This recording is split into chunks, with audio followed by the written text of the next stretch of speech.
a nossa plenária estadual do Estado de São Paulo, em defesa do auxílio emergencial. A plenária em cada cidade lutar pela vida e contra a fome, renda emergencial, auxílio emergencial já em todos os municípios, no Estado e, claro, no país também.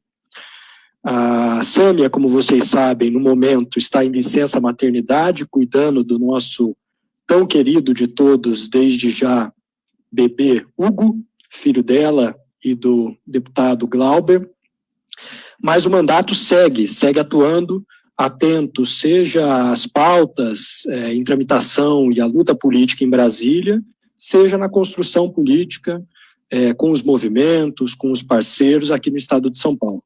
Uma das lutas importantes em que nós nos engajamos desde o ano passado e continuamos engajados atualmente é a luta pelo auxílio emergencial, que a gente sabe que é uma demanda urgente pela situação econômica que vive o nosso povo, principalmente no contexto da pandemia. Então, é uma luta que a gente teve muito envolvimento, como todo o PSOL, desde o ano passado, no âmbito federal, e que agora, no ano de 2021, nós estruturamos uma iniciativa no Estado de São Paulo de interpelar algumas dezenas de prefeituras exigindo informações a respeito da existência ou não de projetos, de uma intenção da aplicação do programa do auxílio emergencial também nos municípios, porque nós acreditamos nessa possibilidade de que ele exista nas diferentes esferas. Então, a ideia da plenária de hoje é reunir um pouco que todos os que se engajaram até agora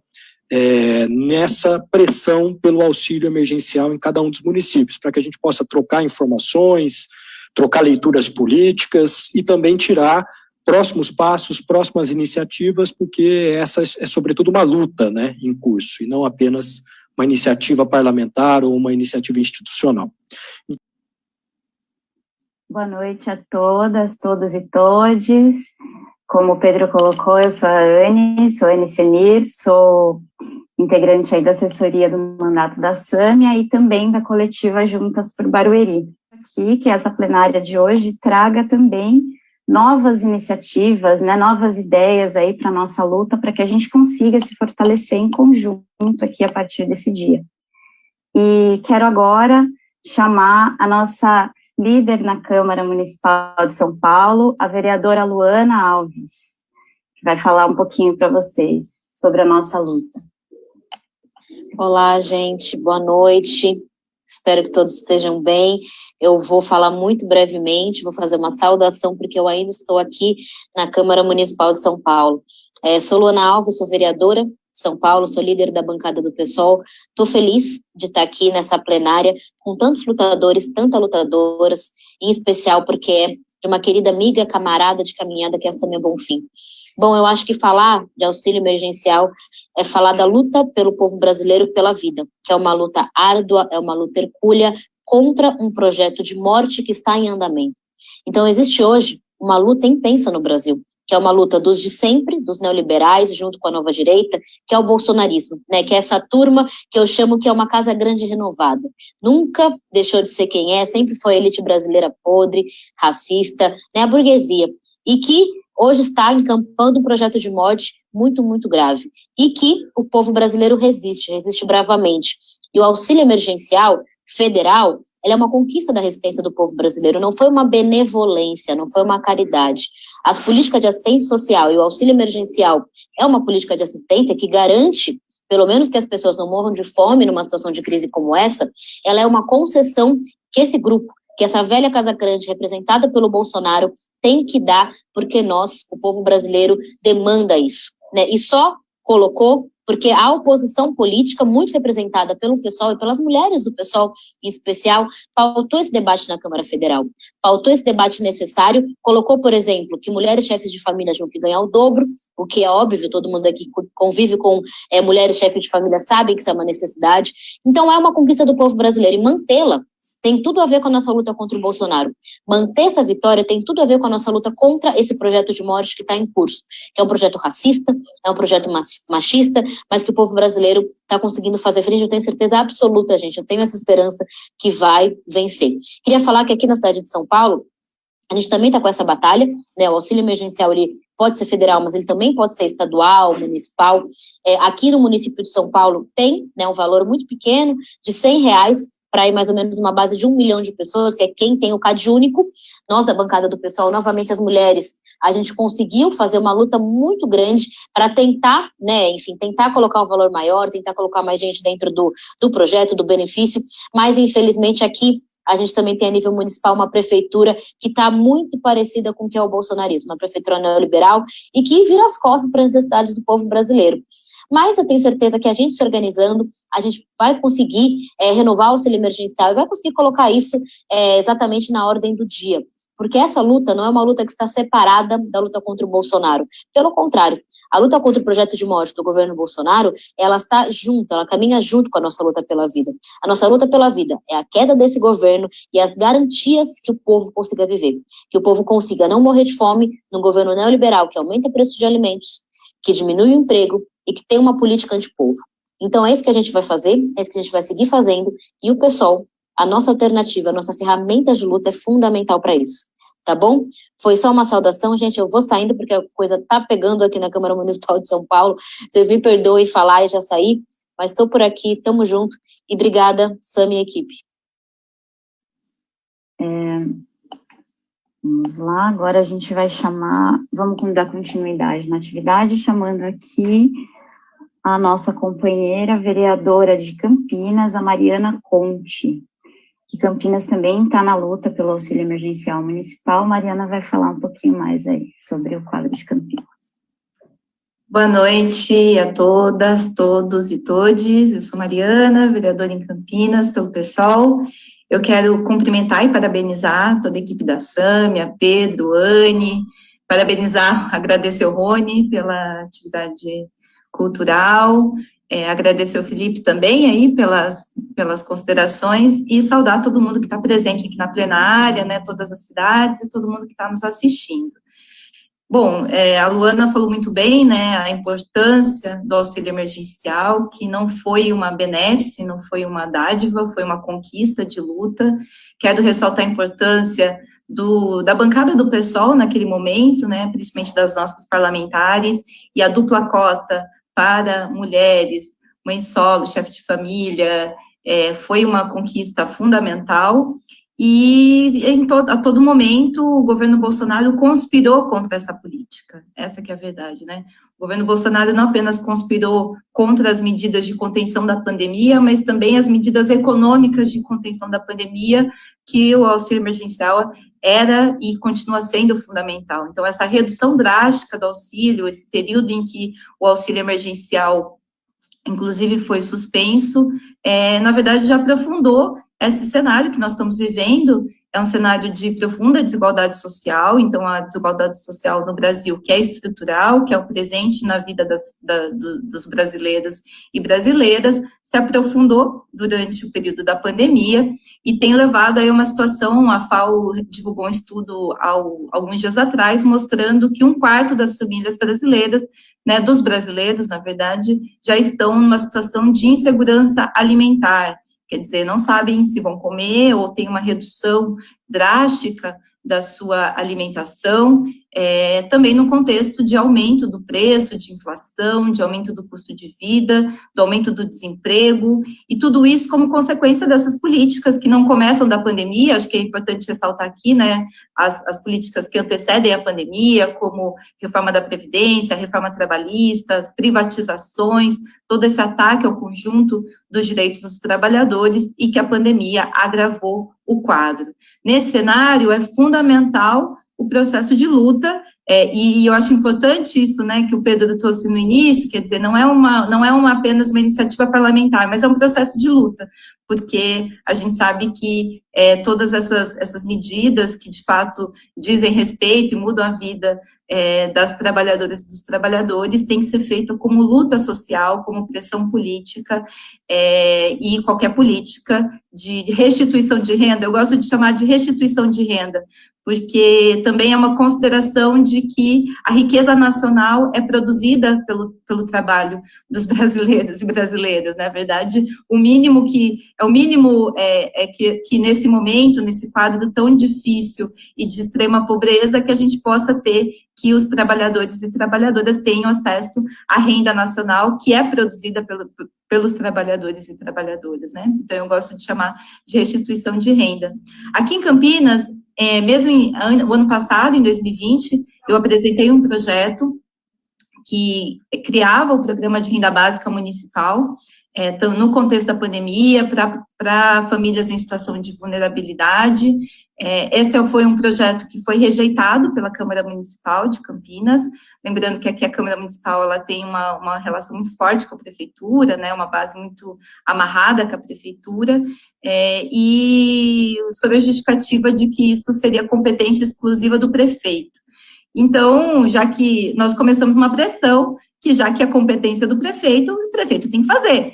Então, né, quer dizer, essa foi a pressão que nós começamos, apresentamos uma emenda no orçamento municipal, para que fosse destinado verba no orçamento para políticas de renda e auxílio, mas também essa emenda foi rejeitada, e aí no início desse ano a bancada do PSOL apresentou um novo projeto, fizemos alterações, mudanças, adequações às questões que eles apresentaram como ilegalidade, e nós apresentamos um novo projeto, mas o projeto segue tramitando na Câmara, não existe a intenção da maioria dos vereadores, não existe a intenção do governo municipal de aprovar esse projeto, e vejam, a gente está falando de Campinas, que é uma cidade que a estimativa de orçamento nesse ano é de 6,2 bilhões de reais, ou seja, é um orçamento grande, é uma cidade com muitas complexidades, uma cidade que tem uma desigualdade social, espacial, inclusive, com amplas periferias, e o auxílio emergencial, de fato, seria aí uma política fundamental para que a gente pudesse, enfim, né, dar condições das pessoas poderem passar por esse momento tão difícil e que pudesse ser aprofundado também, se tornar permanente, se tornar uma política universal, inclusive, né? Eu acho que essa que nós precisávamos caminhar aqui no país, que é ter uma restituição de renda verdadeira e real. E eu acho que é fundamental também, porque isso também tem uma consequência do ponto de vista da economia, mesmo dos pequenos comércios, porque as famílias, elas vão comprar, quem recebe o auxílio vai comprar no mercado do bairro, vai comprar, converso com muitos comerciantes, por exemplo, né, o dono do cachorro-quente, quando estava o auxílio emergencial, conseguia vender cachorro-quente, então agora fica mais difícil, né, então o pequeno comércio, isso movimenta a economia e acaba sendo um incentivo também para o pequeno comércio, que também está passando, né, por uma situação muito difícil, então é fundamental. Eu quero parabenizar a equipe da Sâmia por trazer na pauta, né, voltar, né, quer dizer, colocar isso na pauta. Acho que é importante que a gente siga fazendo esse processo de pressão, de organização, pressionando os governos municipais, estadual e nacional também pela retomada desse auxílio, das políticas de renda, até porque a gente sabe muito bem que as consequências sociais e econômicas dessa pandemia devem perdurar. A gente está tendo um processo, a cenário ainda grave de pandemia, né, é sempre bom dizer isso, né, não é normal, não dá para naturalizar as mortes diárias que nós temos. Felizmente, apesar do governo, do governo federal, nós temos um avanço na vacinação, esperamos que essa pandemia esteja controlada num curto período de tempo, mas a gente sabe que as consequências sociais, econômicas, elas tendem a perdurar no tempo. Então, ainda permanece, é uma pauta que continua na ordem do dia, e eu acho que é super importante a gente estar organizado, o pessoal aí tem um compromisso de luta, né, com a com as trabalhadoras e trabalhadores, com as mulheres, sobretudo, porque são as mais afetadas por tudo isso, as crianças, enfim, o nosso compromisso é com a população mais vulnerável, e eu acho que é importante a gente manter viva sempre essa bandeira. Então, deixo aqui minha saudação e parabenizo toda a equipe, estamos juntos aí na luta, e vamos conseguir que a gente possa ter política de renda de verdade nesse país. Obrigada. Muito obrigado, Mariana. Obrigado pela presença, pela fala. Mariana, acho que todos que estão aqui sabem, é a vereadora mais votada de Campinas, disparado, entre homens e mulheres, né? Ou seja, a melhor vereadora de Campinas, que ajuda muito a gente aqui nesse debate que a gente está realizando. Então, vamos agora dar sequência.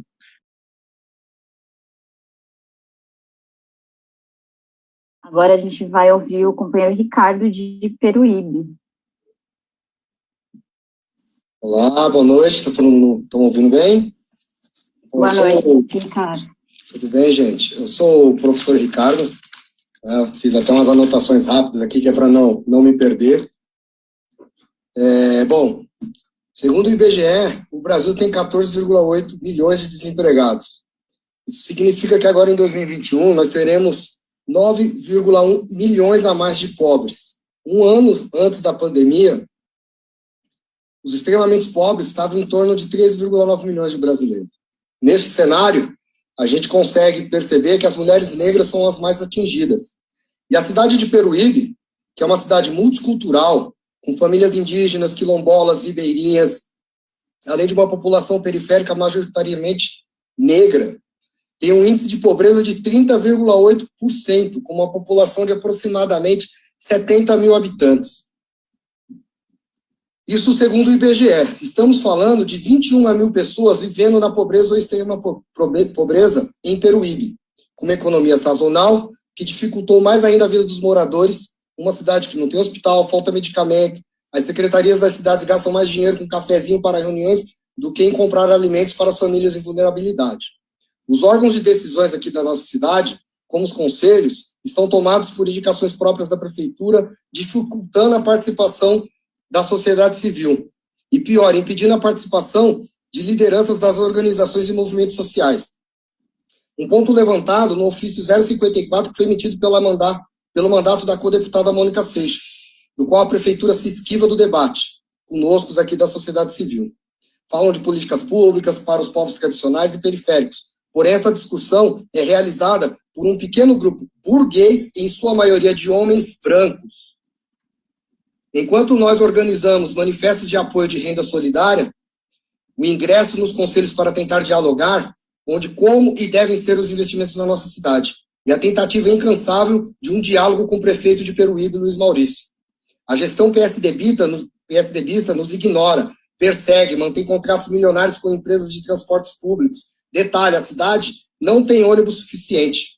Ainda gasta o equivalente a quase 4 milhões em uma praça em plena pandemia, que levou quase 4 anos para ficar pronto, que não beneficiou a população periférica em nada, e apenas serviu de palco eleitoreiro para o prefeito e o vice-governador do estado, Rodrigo Garcia. E quando vamos para as ruas pedir emprego, comida e fora Bolsonaro, a polícia militar é acionada para nos coagir e aplicar multas inexistentes.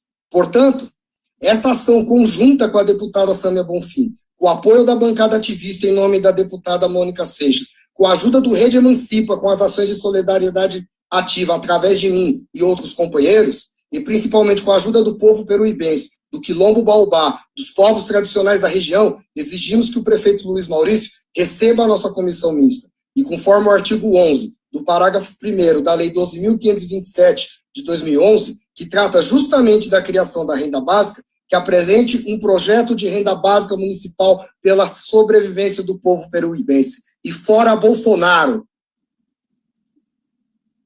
Muito obrigada. Fora Bolsonaro, companheiro. Muito obrigada pela fala, Ricardo. Então, a gente chama agora a Mayra, de Ribeirão Preto, nossa companheira também da assessoria do mandato da Sâmia.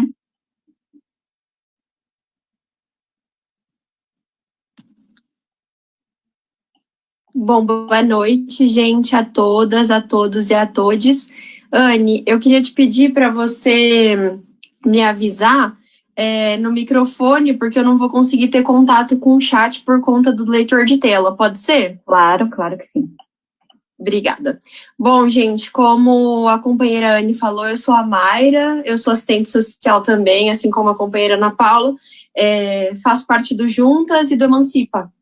É muito importante a gente dizer, né, como os companheiros já falaram, que a pandemia, ela agravou a situação de diversas famílias da classe trabalhadora, né, porque nós estamos vivenciando, né, uma crise econômica, política, social, e essa crise, ela vai atingir também as questões referentes à segurança alimentar, né, e aqui em Ribeirão Preto, assim como os outros companheiros que disseram, é uma cidade extremamente elitista, extremamente latifundiária, né? Um prefeito PSDBista, o qual não respeita a nossa população, inclusive desde o início da pandemia, em 2020, ele não implementou políticas, né, para combater e nem conter o avanço da pandemia de Covid-19. O primeiro programa que surge aqui em Ribeirão Preto foi o programa Ribeirão Solidário, o qual a prefeitura pediu para que a população fizesse doações, né, de alimentos, roupas para as pessoas em situação de vulnerabilidade. E isso para a gente perceber o quanto esse prefeito estava totalmente despreparado. E nesse sentido, com esse programa, nós tivemos que o antigo secretário da assistência, ele teve que ser chamado na Câmara dos Vereadores para prestar esclarecimento em razão de questões com alimentos estragados, né, para explicar o que aconteceu, por que a população estava recebendo alimentos estragados. E depois foram criados, né, programas, como as companheiras já falaram, né, em relação ao Cadastro Único das Famílias, né, o CadÚnico, e para além disso, dizia o prefeito, né, para adiantar essa distribuição de alimentos, foi criado o CACEM, que foi uma secretaria para atender as famílias em situação de vulnerabilidade. Nós, do mandato, junto com a deputada Samia Bonfim, para além do auxílio emergencial aqui em Ribeirão Preto, nós enviamos à prefeitura um requerimento de informações a respeito do programa de aquisição de cesta básica, o CACEM. E por que nós fizemos isso? Porque aqui em Ribeirão Preto nós temos um mandato do PSOL, né, na Câmara dos Vereadores, e nós já estávamos adiantando as questões do auxílio emergencial. Só que, infelizmente, o auxílio emergencial que foi proposto pelo PSOL não foi o auxílio que a prefeitura ela disponibiliza para as famílias atualmente, né? O prefeito ele diminuiu as parcelas, então são 3 parcelas de R$200, e a gente sabe que, infelizmente, as famílias hoje não conseguem sobreviver com 3 parcelas de R$200. É muito importante também que no requerimento que nós enviamos com a deputada Samia, nós perguntamos o porquê que as famílias não estavam tendo acesso. Porque essas famílias, elas explicavam para a gente que quando elas iam para se cadastrar, primeiro, o CadÚnico, ele estava fechado, né, no momento da pandemia. Segundo, as famílias elas tentavam ligar no telefone e nenhum funcionário atendia. Terceiro, era uma burocracia terrível, excludente para que essas famílias tivessem contato com esse programa de aquisição de cestas Deu tempo, Mayra. Básicas. Sempre havia cadastrar, e a resposta que a prefeitura deu para a gente é que eles estavam caminhando com 3 programas, né? O programa do cadastro das famílias pelo CRAS, como eu falei anteriormente, o CACEM, o programa Nutriação e o programa do auxílio emergencial, que eu já citei. Aí, para concluir, né, que a Anne já falou que deu meu tempo, é muito importante a gente perceber e entender que aqui em Ribeirão Preto nós temos 50 mil famílias vivendo em situação de pobreza e vulnerabilidade atualmente. Para além disso, para além dessas 50 mil famílias, a prefeitura ela se esquece das pessoas em situação de rua, ela se esquece também das pessoas que vivem em áreas rurais, né, porque o programa Nutriação, por exemplo, não chega até essas pessoas, e eles se esquecem de todas essas pessoas, como o companheiro de Peruíbe trouxe a questão das pessoas que estão desempregadas, né? Ele se esquece também dessas pessoas que estão desempregadas. E essas famílias que vivem em comunidades, se não fosse as campanhas do Juntas, do Emancipa, do pessoal do Banquetaço, a companheira Carol também, que era do Concean, né? Fez aí um belo trabalho com o mapeamento das comunidades para entender como estava a situação dessas pessoas. Então, se não fosse essas parcerias entre nós, essas famílias elas continuariam sendo invisibilizadas pela prefeitura. E aí, para concluir, é muito importante a gente salientar que, para além das políticas do auxílio emergencial, é necessário a gente promover espaços nos quais a população consiga trazer suas demandas, falar sobre essas questões e participar também desses programas da prefeitura, porque, como os companheiros já salientaram, a prefeitura se reúne para implementar esses programas com uma cúpula partidária e a população, que é a maior interessada, não fica sabendo de absolutamente nada que acontece nos bastidores. E eles só vão saber dos programas depois que esses programas já foram implementados. Então, é muito importante que a gente promova essa participação. E que, para além disso, toda a população consiga ter acesso a essas políticas. Porque, como os companheiros já disseram no chat, só a luta muda o mundo. Muito obrigada, companheiros. Muito obrigada, Mayra. Agora, vamos chamar a companheira Poliana, da cidade de Itanhaém. Boa noite. Vou chamar a companheira Poliana, da cidade de Itanhaém. Boa noite, companheiras, companheiros, todas e todes.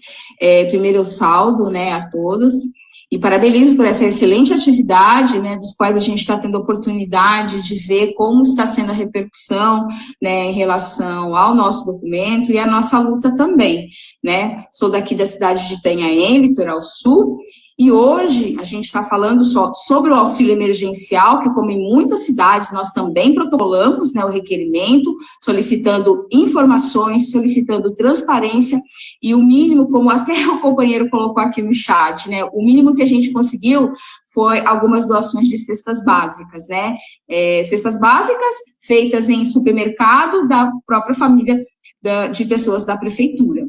Então, aqui em Itanhaém também é uma cidade de coronéis, né, os donos da cidade, em muitos e muitos anos, né, e tem uma população aproximada de 103 mil pessoas, né, pelo censo de 2020. E essa população, nós temos um montante de 31 mil pessoas e 700 em situação de extrema pobreza, né, que serve para a gente ter um parâmetro da vulnerabilidade daqui da nossa cidade no Litoral Sul, né, e dessas pessoas que são cadastradas no cadastro único, né, como bem a companheira acabou de citar, que é o parâmetro, né, do auxílio emergencial, 25 mil pessoas diretamente que recebem e são cadastradas no cadastro único são mães solo, né? Então, esses números mostram realmente como é a situação, principalmente da mulher e da mulher negra, né, em todas as cidades,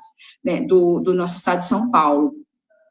E aqui na cidade, o cadastro único já alcançou, né, tanto o Bolsa Família, já alcançou a meta de atendimento do programa. Então, aqui as pessoas não podem nem mais se inscrever nesse programa, né, porque já alcançou a meta e o governo diz que não tem verba mais, porque se estender o programa Bolsa Família, que é o caso único programa que tem na cidade, né, ou melhor, para os moradores, né, vai acabar interrompendo, na verdade, o pagamento para todos. Então, nós temos ainda 46 mil pessoas cadastradas nesse auxílio emergencial, e nem 50% conseguiu receber, né? Então, outro fato importante é que existe o PBF, né, que são pessoas de grupo prioritário, como em em Peruíbe, né, como o companheiro Ricardo falou, que nós somos cidades vizinhas, né, nós temos indígenas, nós temos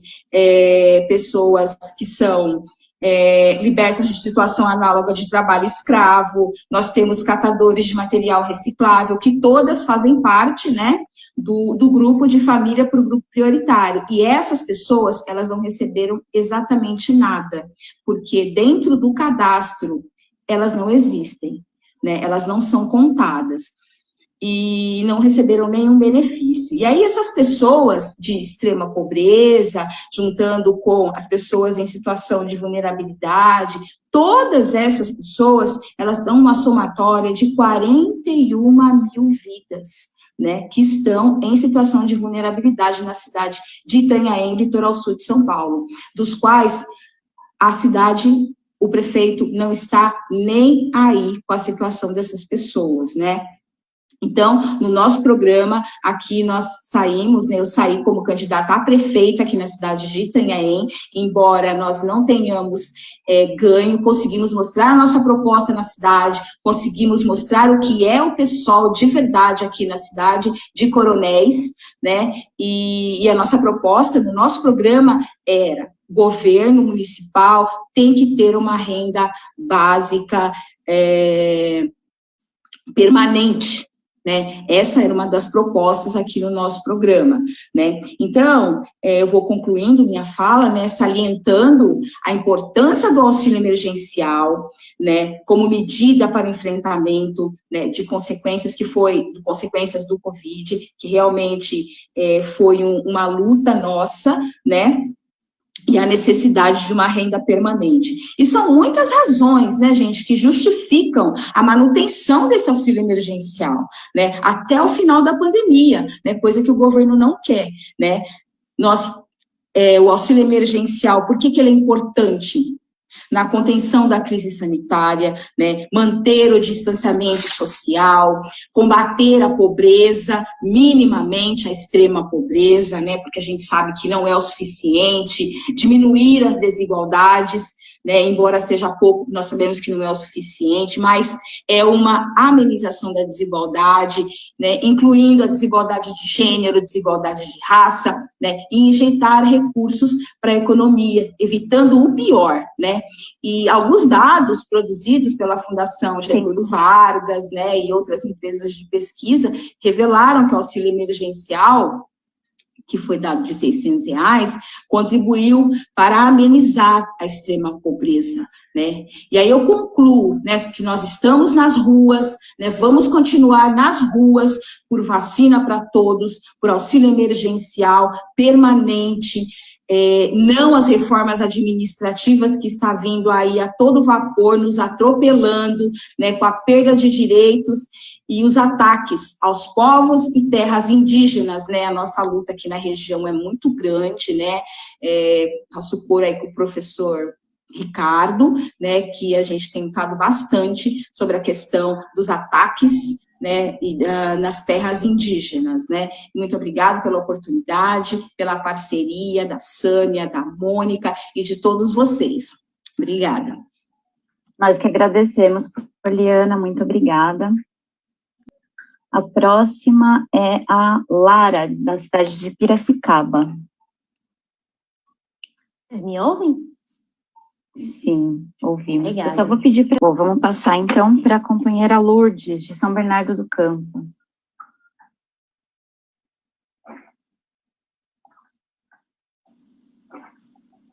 Boa noite, pessoal. Vocês conseguem ouvir? Boa noite, Lourdes. Perfeito. Boa noite a todos, todas. É uma honra muito grande poder estar aqui ao lado de companheiros e companheiras como vocês, essa juventude toda, nos orgulhando de fazermos parte de um movimento hoje super importante que nós defendemos ao longo da nossa existência, né? Desde que nascemos lá nas Brenhas do Nordeste, já nascemos comunistas, né? Quanto mais socialistas. E aí, eu me sinto muito feliz e lisonjeada por poder estar aqui ao lado de vocês e da Sâmia, das companheiras parlamentares e companheiros, lógico, também, de um partido que nós entendemos que tem que ser alternativa para a gente conquistar aquela sociedade que nós queremos. E hoje, a única conclusão que eu posso chegar é que nós estamos numa cidade onde nós temos um dos maiores PIBs do Brasil, a 16ª economia do Brasil, da região metropolitana, das maiores riquezas que nós poderíamos ter. E aí nós entendemos que a economia ela é diferente, ela se diferencia de algumas cidades do interior de São Paulo, do estado de São Paulo e do Brasil, mas as desigualdades, os problemas sociais, sociopolíticos e econômicos são os mesmos. Então, nós não vamos aqui perder tempo em querer mostrar a problemática e toda a problemática que nós enfrentamos durante essa pandemia, ao longo dessa pandemia, porque essa problemática, vocês sabem do PSOL, ninguém melhor do que vocês, do mês do PSOL, ao qual eu me orgulho hoje de estarmos juntos, em conjunto, dentro do PSOL, e vocês na TLS, sindical onde eu atuo ao longo de uma grande parte da minha vida, né? Eu diria que nós temos que, no conjunto, hoje, estarmos propensos a continuar defendendo as políticas que nós sempre defendemos. Com a taxação das grandes fortunas, com a reforma agrária, com a reforma urbana, nós vamos definir o que nós precisamos para essa população tão carente e tão já oprimida e explorada ao longo dessas décadas e desse século no nosso país. Não dá mais para a gente aguentar, né? As 7 famílias mais ricas do Brasil concentrar mais da metade da produção, da riqueza que é produzida pelos trabalhadores e pelas trabalhadoras. Então, gente, para concluir, eu quero deixar muito claro que eu tenho uma esperança e quero passar, e tenho certeza que por causa de vocês, nós vamos conseguir passar essa esperança para a população, dizendo para eles que nós estamos tristes com mais de 500 mil vidas durante a pandemia ceifadas, mas nós estamos contentes ao mesmo tempo, porque a pandemia, ela vem ressaltar a problemática das desigualdades sociais, o porquê da riqueza e o porquê da pobreza da classe trabalhadora no nosso país. Então, parabéns a vocês, companheirada, ao mandato da Sâmia, pela assessoria. Olha, é de uma riqueza tão grandiosa, e esses debates, eles têm que continuar fazendo parte do nosso cotidiano, para que a gente possa estar buscando a saída para a classe trabalhadora e para os estudantes, para as donas de casa, para os negros, LGBTQI+, enfim, nada de opressão e nada de repressão, nunca mais no nosso país.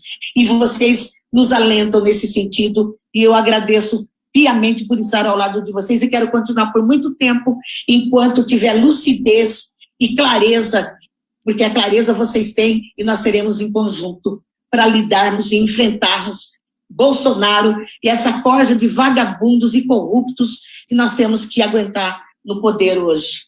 E a classe trabalhadora, e fora Bolsonaro, e Glauber presidente, tá bom?